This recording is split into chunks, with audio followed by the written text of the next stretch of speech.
ಕೆಂಡ ಸಂಪಿಗೆ ನಮ್ಮ ಕೆಂಡ ಸಂಪಿಗೆ. ನೀವ್ ಏನಾದ್ರೂ ಮಾಡಿ ಬಿಡಿ, ಆದ್ರೆ ನನ್ ಜವಾಬ್ದಾರಿನ ಅವಳಿಗೆ ಯಾಕೆ ಕೊಟ್ರಿ? ನನಗೆ ನನ್ ರೆಸ್ಪಾನ್ಸಿಬಿಲಿಟೀಸ್ನ ಅವಳಿಗೆ ಕೊಡಕ್ ನೀವ್ ಯಾರಕ್ಕೆ? ಆ ಹೂ ಮಾರೋಳು ಆಫ್ಟರ್ ಆಲ್ ಆ ಹೂ ಮಾರೋಳು ನನ್ನನ್ನು ಬದಲಾಯಿಸ್ಬೇಕಾ? No, never.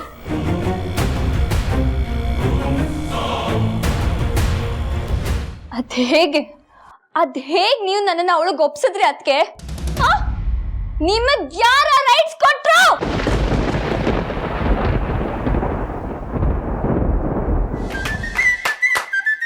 ಎಲ್ಲಿ ಇಟ್ಟಿದ್ದೀನಿ, ಏನದು ಅಂತಾನೆ ಅರ್ಥ ಆಗ್ತಾ ಇಲ್ಲ. ಈ ಪದ್ಮ ಬೇರೆ ಪದ್ದು, ಪದ್ದು, ಎಲ್ಲಾದ್ರೂ ಹೋದ್ರೆ ಅಲ್ಲೇ ಕೂತ್ಕೊಂಡ್ಬಿಡ್ತೀಯ ನೀನು. ಅಯ್ಯೋ ಚಚೆ, ಬೇಗ ಬಾ. ಏನ್ರಿ ಆಚೆ ಈಚೆ ಓಡಾಡ್ತಿದ್ದೀರಾ? ಪದ್ದು, ಏನೋ ಹುಡುಕ್ತಾ ಇದ್ದೀನಿ ಕಣೆ, ಅದೇನು ಅಂತ ಜ್ಞಾಪಕ ಬರ್ತಾ ಇಲ್ಲ. ಹಾಳಾದ ಮರವು. ಅದೇ ಏನು ಏನು ಅಂದ್ರೆ, ಹಾ, ಲೊಕೇಶನ್ಗೆ ನಾನು ಫೋನ್ ಮಾಡ್ಬೇಕಾಗಿತ್ತು. ಅಂದ್ರೆ ಫೋನ್ ಬೇಕಿತ್ತಾ? ಎಕ್ಸಾಕ್ಟ್ಲಿ, ನಿನ್ಗೆ ಗೊತ್ತಾಯ್ತು. ತಗೊಳ್ಳಿ. ಎಲ್ಲೋ ಇಡೋದು, ಎಲ್ಲೋ ಹುಡ್ಕೋದು. ಎಲ್ಲೋ ಇಟ್ಬಿಟ್ರೆ ಹುಡುಕ್ಬಿಟ್ಟು ತಂದ್ಕೊಡಕ್ ನೀನಿದ್ಯಲ್ಲ, ನನ್ಗೇನ್ ಭಯ? ಸರಿ, ಮೊದ್ಲು ಪ್ರಸಾದ ತಗೊಳ್ಳಿ, ಆಮೇಲೆ ಫೋನ್ ಮಾಡಿ. ಓ, ಪ್ರಸಾದ ತಗೊಂಬ. ಅದು ದೇವಸ್ಥಾನಕ್ಕೆ ಹೋಗಿದ್ದ? ನಾನೇನು ದೇವಸ್ಥಾನಕ್ಕೆ ಹೋಗೋದು ಹೊಸ್ತಾ? ಅಲ್ಲ ಕಣೆ, ಬಂದು ಪ್ರಸಾದ ತಗೊಳ್ಳಿ ಅಂತ ಕೊಡ್ತಾ ಇದೆಯಲ್ಲ, ಅದಕ್ಕೆ ಏನು ವಿಶೇಷ? ಯಾವ ದೇವಸ್ಥಾನಕ್ಕೆ ಹೋಗಿದ್ದೆ ಅಂತ.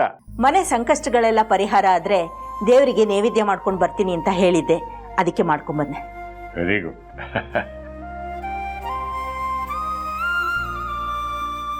ತುಂಬಾ ವರ್ಷ ಆದ್ಮೇಲೆ ಕಣೆ ನಮ್ಮನೇಲೂ ಇಂಥ ಸಂತೋಷವಾದ ಸಂದರ್ಭಗಳನ್ನು ನೋಡ್ತಾ ಇರೋದು. ರಿಟೈರ್ಡ್ ಲೈಫ್ನ ಆರಾಮಾಗಿ ನೆಮ್ಮದಿಯಾಗಿ ಕಳಿಬೇಕು ಅನ್ಕೊಂಡಿದ್ದೆ. ಹೆಂಗೋ ಭಗವಂತ ಕಾಪಾಡದ. ಇಷ್ಟಕ್ಕೆಲ್ಲ ಕಾರಣ ಯಾರು ಹೇಳಿ? ಯಾರು? ಇನ್ಯಾರು? ನಮ್ ಸುಮನ. ಮನೆಯವ್ರು ಎಲ್ರೂ ಬದಲಾದ್ರೂ ನೀವು ಮಾತ್ರ ಬದಲಾಗಲ್ಲ ಅಲ್ಲ? ಆ ಹುಡುಗಿನ ಈಗ್ಲೂ ನೀವು ಸೊಸೆ ಅಂತ ಒಪ್ಕೋತಾ ಇಲ್ಲ. ಪ್ರೀತಿಯಿಂದ ಮಾತಾಡ್ಸಲ್ಲ, ಗಳಿಗೆಗೊಮ್ಮೆ ಗುರು ಅಂತ ಕೋಪ ಮಾಡ್ಕೋತಾನೆ ಇರ್ತೀರ ನೀವು. ನೋಡ್ಬೋದು, ಈಗಲಾದ್ರೂ ಎಲ್ಲರೂ ಬದಲಾವಣೆ ಆದ್ರಲ್ಲ, ಅದೇ ನನಗೆ ಖುಷಿ. ಅದು ಆದಷ್ಟು ಬೇಗ ಆದ್ರೆ ನಂಗೆ ಸಾಕಾಗಿದೆ. ಹಾಗೇನಾದ್ರೂ ಆದ್ರೆ ಆ ದೇವರಿಗೆ ಮತ್ತೊಂದು ಹರಕೆ ಹೊತ್ಕೋತೀನಿ. ಅದು ಇರು, ಮನೆ ಸಮಸ್ಯೆಗಳೆಲ್ಲ ಬಗೆಹರಿದ್ರೆ ನಿನ್ ಸನ್ನಿಧಾನಕ್ಕೆ ಬಂದು ಮಹಾಮಂಗಳಾರತಿ ಮಾಡಿಸ್ಕೊಂಡ್ ಬರ್ತೀವಪ್ಪ ಅಂತ ನಮ್ಮ ಮನೆ ದೇವ್ರಿಗೆ ಹರಕೆ ಕಟ್ಕೊಂಡಿದ್ದೆ ಕಡೆ. ರೀ, ಹಳ್ಳಿ ಮನೆಗ ಒಂದ್ ಕೆಲ್ಸ ಮಾಡೋಣ, 1 ವಾರ ರಜೆ ಹಾಕೊಂಡು ಎಲ್ರೂ ಅಲ್ಲಿ ಹೋಗಿ ಇದ್ದು ಬರೋಣ. Very good. ಯಾಕೆಂದ್ರೆ ನಾವು ಅಲ್ಲಿಗೆ ಹೋಗ್ಲೇಬೇಕು. ಹೋಗೋಣ ರೀ, ಖಂಡಿತ ಹೋಗೋಣ. ಹೌದೌದು.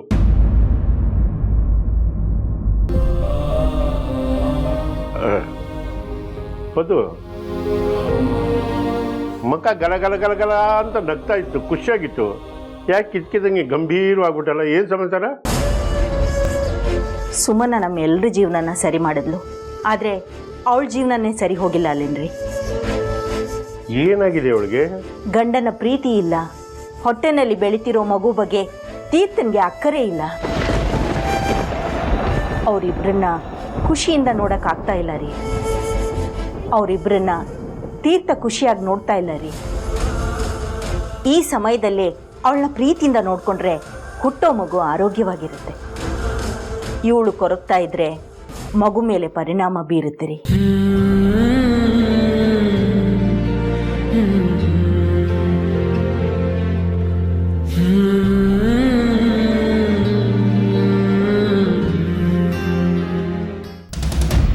ನನ್ನ ಹತ್ರ ನಿನ್ನ ಹಕ್ಕಿನ ಬಗ್ಗೆ ಮಾತಾಡ್ತೀಯ?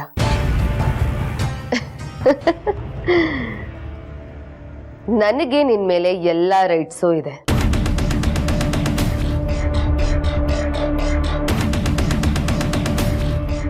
ರಿವೆಂಜ್ ತೀರ್ಸ್ಕೊಳ್ಳೋದನ್ನ ನೀನ್ ನನಗೆ ಹೇಳ್ಕೊಡ್ತೀಯ? ಈ ಸಾಧನಂಗಾಗಿರೋ ಅವಮಾನಕ್ಕೋಸ್ಕರ ಅವಳು ಇಲ್ಲಿವರೆಗೂ ಹೋರಾಡ್ತಿದ್ದಾಳೆ, ಗೆದ್ದಿದ್ದಾಳೆ, ಸೋತಿದ್ದಾಳೆ, ಆದ್ರೆ ಸರೆಂಡರ್ ಆಗಿಲ್ಲ.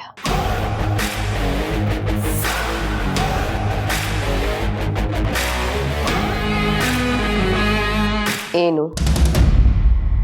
ನಾನು ಅತ್ತು ಕರೆದು ಕೈ ಮುಗ್ದು ನನ್ನ ಕ್ಷಮಿಸ್ಬಿಡು, ನಾನು ಬದಲಾಗ್ತೀನಿ ಅಂತ ಹೇಳಿದ ತಕ್ಷಣ ನಾನು ಬದಲಾಗ್ತೀನಿ ಅಂತ ಅನ್ಕೊಂಡ್ಬಿಟ್ಯಾ ನೀನು?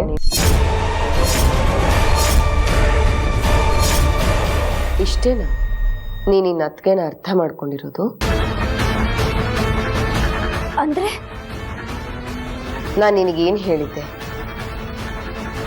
ಇಷ್ಟು ದಿನ ಸಾಧನಾಳ ಒಂದು ರೂಪ ನೋಡಿದ್ಯಾ, ಇನ್ಮೇಲೆ ಇನ್ನೊಂದು ರೂಪ ನೋಡ್ತೀಯ ಅಂತ. ಆ ರೂಪ ಇದೆ.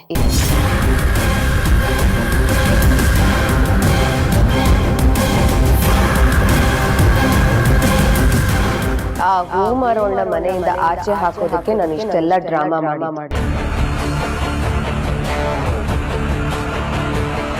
ಇನ್ ಮುಂದೆ ನೋಡ್ತಿರು ನಾನು ಹೇಗೆ ಅವಳನ್ನ ಆಟ ಆಡಿಸ್ತೀನಿ, ಹೇಗೆ ನರಳಿಸ್ತೀನಿ ಅಂತ.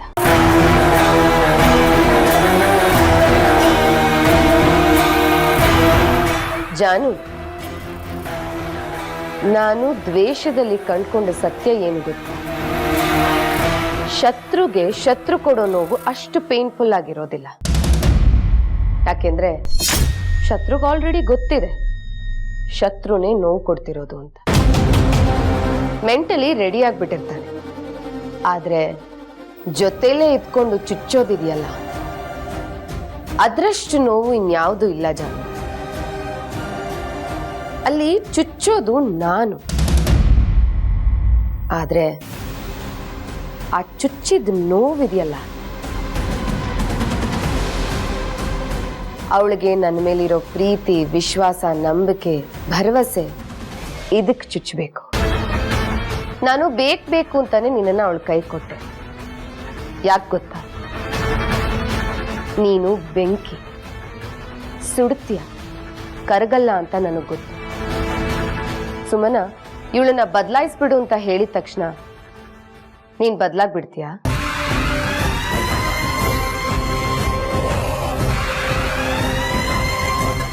ಇಲ್ಲ ಅದಕ್ಕೆ ಇಲ್ಲ, ಆಗ್ಲೂ ಬಾರ್ದು. ನಿನ್ನ 100 ಸಲ ಬದಲಾಯಿಸೋ ಪ್ರಯತ್ನ ಪಟ್ರು ನೀನು ಅವಳಿಗೆ ನೋವನ್ನೇ ಕೊಡ್ಬೇಕು. ನಿನ್ನನ್ನ ಬಾಣವಾಗಿ ಬಳಸ್ಕೊಳ್ಳೋಳು ನಾನು, ಆದ್ರೆ ಅವಳಿಗೆ ನೋವು ಕೊಡ್ಬೇಕಾಗಿರೋದು ನೀನು. ಜಾನು, ನನ್ನ ಮೇಲೆ ನಂಬಿಕೆ ಇಡು. ಈ ಅತ್ಗೆ ಹೇಳಿದ್ಮೇಲೆ ಮುಗೀತು. ಸುಮ್ಮನೆ ಆವೇಶಕ್ಕೆ ಒಳಗಾಗ್ಬೇಡ. ನನಗ್ ನಿನ್ ಮೇಲೆ ನಂಬಿಕೆ ಇದೆ. ನೀನ್ ಯಾವಾಗ ಅವಳು ನನಗಂದಾಗ ಆವೇಶದಿಂದ ಹೊರಟೋದ್ಯಲ್ಲ, ಆಗ ನನಗೆ ನಿನ್ ಮೇಲೆ ನಂಬಿಕೆ ಹೆಚ್ಚಾಯ್ತು. ನಿನ್ ಕಣ್ಣಲ್ಲಿ ಕೋಪ ನೋಡಿದೆ. ನೀನ್ ನನಗೋಸ್ಕರ ಏನ್ ಬೇಕಾದ್ರೂ ಮಾಡ್ತೀಯ ಅಂತ ನನಗನ್ನಿಸ್ತು. ಅದಕ್ಕೆ ನಿನ್ನನ್ನ ಅವಳು ವಿರುದ್ಧವಾಗಿ ಅಸ್ತ್ರವಾಗಿ ಬಳಸ್ತಾ ಇದ್ದೀನಿ. ಈಗ ತೋರಿಸ್ತೀನಿ ನೋಡು ಜಾನು, ನಾನು ಏನು ಅಂತ.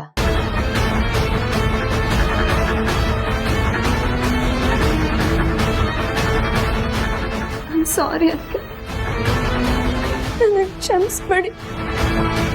ನನಗೆ ನಿಜ ಗೊತ್ತಾಗ್ದೆ ನಿಮಗೆ ಏನೇನೋ ಅಂದ್ಬಿಟ್ಟೆ.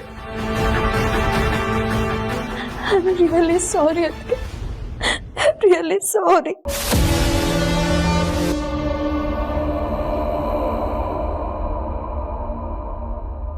ಆಟ ಶುರು ಮಾಡೋಣವಾ?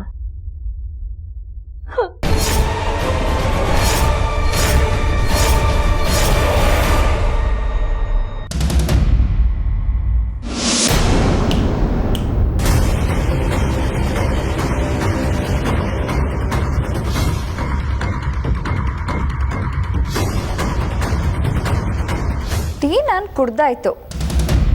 ಕುಡ್ದಾದ್ಮೇಲೆ ಕಪ್ಪ್ಯಾರು ತಗೊಂಡೋಗ್ತಾರೆ? ಕೊಡು ಜಾನು.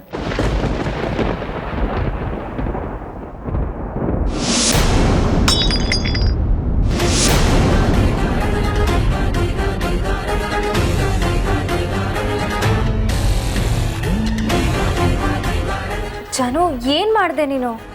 ಕ್ಲೀನ್ ಮಾಡು. ಜಾನು, ನೀನ್ ಎಷ್ಟೇ ದ್ವೇಷ ಮಾಡಿದ್ರು ಎಷ್ಟೇ ಕೋಪ ತೋರಿಸಿದ್ರು ನನ್ನ ಹೆಜ್ಜೆನ ಹಿಂದೆ ಇಡೋದಕ್ಕಾಗಲ್ಲ ಹಿಂದೆ ಇಡೋದೇ ನೋಡು, ನಾನೇನು ಬದಲಾಯಿಸಲ್ಲ. ನೀನು ಹೇಗಿದ್ಯೋ ಹಾಗೆ ಇರು. ಆದರೆ ನಿನ್ನ ನಡವಳಿಕೆಯಲ್ಲಿ ಸ್ವಲ್ಪ ಸರಳತೆ ತನ್ಕೋ, ಮಾತಲ್ಲಿ ಪ್ರೀತಿ ತುಂಬ್ಕೋ, ಅಷ್ಟೇ ಸಾಕು. ಅದ್ಬಿಟ್ಟು ಇನ್ನೇನು ಬೇಡ. ಒಂದು ಮುದ್ದಾದ ಗೊಂಬೆ ಆಗ್ತೀಯ. ನಾನು ಹುಟ್ಟಾಗಿಂದ ಡಾಲೆ ಕಣೆ, ದಂತದ ಗೊಂಬೆ ನಾನು. ನೀನು ಹೇಳ್ದಾಗ ಏನಾದರೂ ಕೇಳ್ಕೊಂಡು ಮಾಡಿಬಿಟ್ರೆ ರೋಡ್ ಸೈಡಲ್ಲಿರೋ ಗೊಂಬೆ ಥರ ಆಗ್ಬಿಡ್ತೀನಿ. Get lost.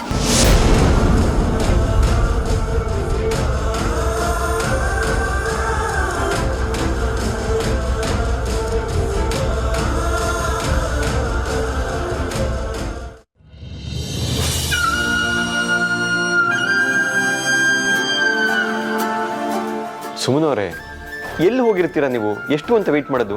ಏನು ಕಾಲಿಗೆ ಚಕ್ರ ಹಾಕೊಂಡಿರ್ತೀರಾ ಏನು? ಯಾವಾಗ ನೋಡಿದ್ರು ಓಡಾಡ್ತಾ ಇರ್ತೀರಾ. ಇಂಥ ಟೈಮಲ್ಲಿ ನೀವು ಓಡಾಡಬಾರ್ದು ಕಣ್ರಿ. ಅದು ಜಾನ್ವಿಗೆ ಟೀ ಕೊಟ್ಟು ಬರೋಣ ಅಂತ ಹೋಗಿದ್ದೆ ಸಾಹೇಬ್ರೆ. ಜಾನ್ವಿಗೆ ಟೀ ಕೊಡಕ್ಕೆ ಹೋಗಿದ್ರಾ? ಅವಳೇ ನಿಮ್ಮ ಮನೆ ಯಜಮಾನಿನ ಅಥವಾ ನಡೆಯಕ್ಕಾಗದಿರಷ್ಟು ವಯಸ್ಸಾಗಿದ್ಯಾ? ನೀವೇ ಯಾಕ್ರಿ ತಗೊಂಡೋಗಿ ಕೊಡ್ತೀರಾ? ಡೈನಿಂಗ್ ಹಾಲಿಂದ ಕರೀರಿ, ಅವಳೇ ಬರ್ತಾಳೆ. ಯಾಕೆ ಈ ಥರ ಅಭ್ಯಾಸ ಮಾಡ್ತೀರಾ? ಪರವಾಗಿಲ್ಲ ಸಾಹೇಬ್ರೆ, ಅದು ಬಿಡಿ. ಈಗ ನಾನು ಕರೆದಿದ್ದ ವಿಷಯ ಏನು ಅಂತ ಹೇಳಿ.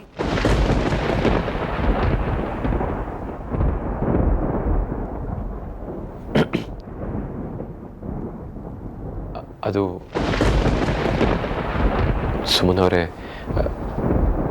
ನಾನು ನಿಮ್ಮ ಹತ್ರ ಒಂದು ಮುಖ್ಯವಾದ ವಿಷಯ ಹೇಳಬೇಕು. ಹೇಳಿ ಸಾಹೇಬ್ರೆ. ಆದರೆ ಅದನ್ನು ಹೇಗೆ ಹೇಳಬೇಕು ಅಂತ ಗೊತ್ತಾಗ್ತಾ ಇಲ್ಲ. ಯಾಕೆ ಸಾಹೇಬ್ರೆ, ಏನಾದರೂ ಸಮಸ್ಯೆನಾ? ಸಮಸ್ಯೆನಾ? ಹಾಂ, ಒಂದು ರೀತಿ ಸಮಸ್ಯೆನ ದೂರ ಮಾಡೋಂಥ ವಿಷಯನೇ. ಹಾಗಾದರೆ ಖುಷಿಯಾಗಿ ಹೇಳಿ. ಹೌದಲ್ವಾ? ನಾನೊಬ್ಬ ದಡ್ಡ, ಖುಷಿಯಾಗಿ ಹೇಳಬೇಕಲ್ವಾ? ಹೌದು, ಅದು ಯಾವ ಸಮಸ್ಯೆಗಳು ಇಲ್ವಲ್ಲ, ಎಲ್ಲ ಸಮಸ್ಯೆಗಳು ದೂರ ಆಯಿತು. ನಾನು ಮನ್ಸಾರೆ